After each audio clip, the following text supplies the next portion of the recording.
Now listen and answer questions 15 to 20. I'd like to tell you about the different areas of the museum. Just inside and outside the main gallery, we have an area called Four Seasons. Here, you can watch a 4-minute animation of a woodland scene. It was designed especially for the museum by a group of young people on a film studies course, and it's beautiful.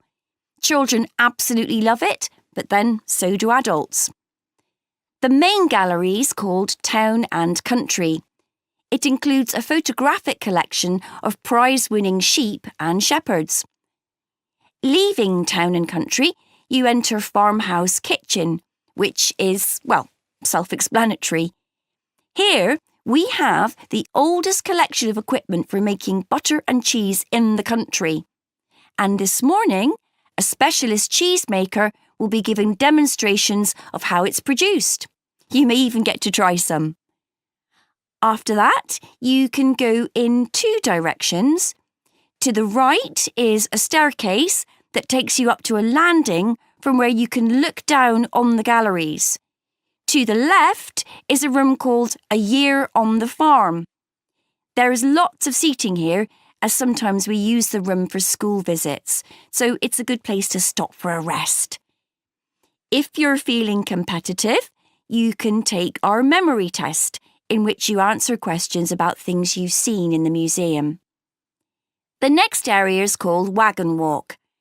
This contains farm carts from nearly every part of the country. It's surprising how much regional variation there was. Beside the carts are display boards with information about each one.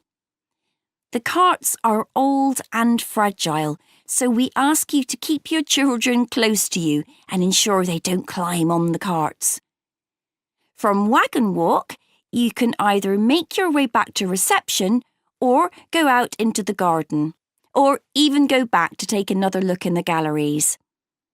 In the far corner of the garden is Bees Are Magic, but we're redeveloping this area, so you can't visit that at the moment. You can still buy our honey in the shop, though. Finally, there's the pond, which contains all kinds of interesting wildlife. There are baby ducks that are only a few days old, as well as tiny frogs.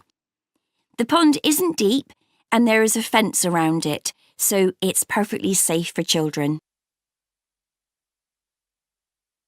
That is the end of Part 2. You now have 30 seconds to check your answers to Part 2.